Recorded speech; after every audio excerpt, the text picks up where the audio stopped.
So, usapang dating site tayo, guys. So, yung iba po sa inyo, alam na kung saan ko nakilala yung American kong asawa. Sa Meet Me dating site po. So, that time, free pa siya.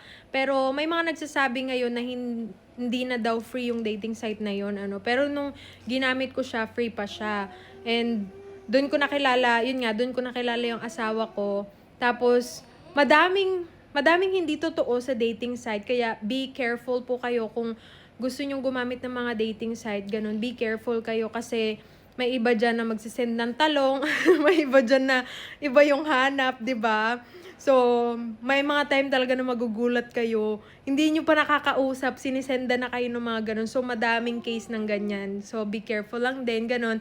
Huwag kayo magsisend agad ng mga information nyo or mga pictures nyo na, 'di ba? Kasi hindi natin alam kung totoo sila or hindi natin alam kung ginagamit nila yung picture nyo or whatever, no? So, para ano na din, parang mas safe na din, no? Although, yung iba, marami naman ding totoo, pero madami na ngayon talaga yung hindi totoo at saka iba yung hanap nila, no? So, that time na gumamit ako, naswertihan lang din talaga, no?